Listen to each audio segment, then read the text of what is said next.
I just saw the brand new James Gunn Superman movie, and I have a lot of thoughts. Welcome to another episode of Kaylex Encounter, and if you've been here before, no Kaylex. I guess the best way that I could put this movie is the start of the DCU. But when I say that, I mean that this movie very much feels like the launching point of a universe. I'll cut straight to it for you guys. If you're a Superman fan, this is 10 out of 10, a Superman story, the Superman that you want with the underwear and saving people and hopeful and optimism. Like, this movie is for you. You're going to love this movie. Now, if you're looking at this as a movie and not just a Superman product, I think this movie is very just meh. And it's not in a bad way. It's just, it is literally mid. That's the best way I could put it. And when I say mid, I don't mean it in a bad way.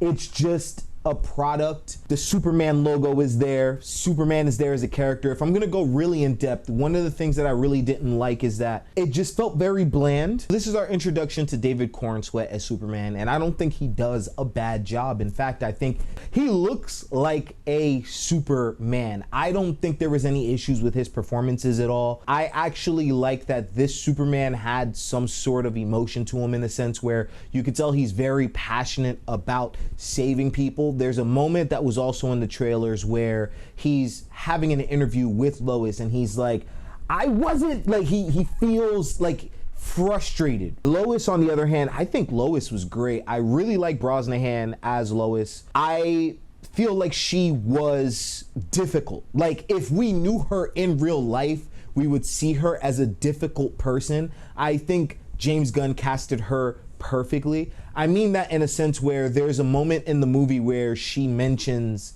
something wouldn't work, and it's out of her own frustrations with herself and not necessarily with the other character that she's talking to. So she's also very self-aware of herself, and I really like that because it shows that she's trying to go through her own character arc. When we talk about arcs, on the other hand, I think my biggest thing was that Superman doesn't really go through any arcs. I don't feel like Superman necessarily grows as a character. At no point in this film did I ever feel real fear for Superman. Like, there is a moment where something is brought up and Superman is in tremendous pain, but it's also like, he's gonna get out of this.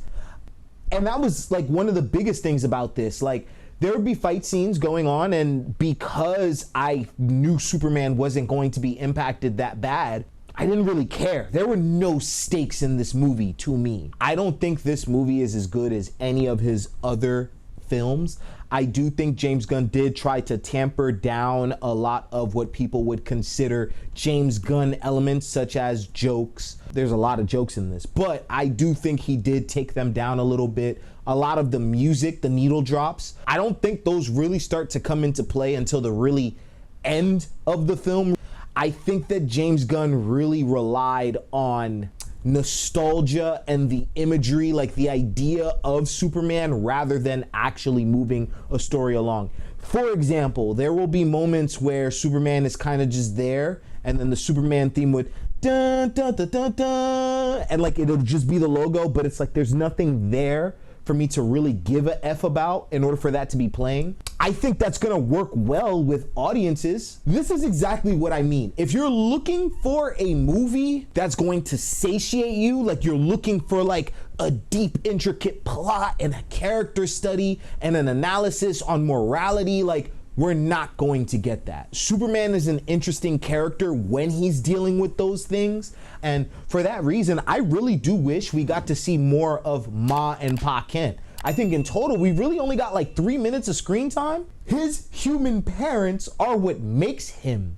And so the fact that we kind of just see him out and about, I'm not looking for an origin story, nor that I knew we weren't going to get that, but I'm like, damn, like, we're not gonna get anything about this guy. Like, we get to know like his favorite type of music, but like, I don't know Clark as a character. Superman at the beginning of the film is still the same person by the end of the film. He doesn't really learn anything. And then there was an element with the subplot that I really wish they kind of dug a little bit deeper into. There was a side character, the Hammer of Bravia. It's very early in the film that we get to see him, but I wish we got to see even more of that. Lex Luthor. I don't know how I didn't talk about Lex yet. This is the best Lex. I don't think superhero movies work unless the villain works, right? And Lex just has Superman down to a T. Like, he knows Superman before Superman knows himself. And I think that is what's very terrifying about this. But again, I never really felt actual fear. I think I probably would want a little bit more of Lex's philosophy. Like, I understand why he's doing what he's doing. And I don't know, with a character like that, I'm kind of just like, yo, let me get a little bit more. Like, let me spend some time with Lex. I kind of want to see how he grew up a little bit or how he got to that point. There is a moment more towards the end of the film where he starts to monologue and he starts to give us a little bit more of that. But I so badly wish we got that a little bit sooner. And that's another thing.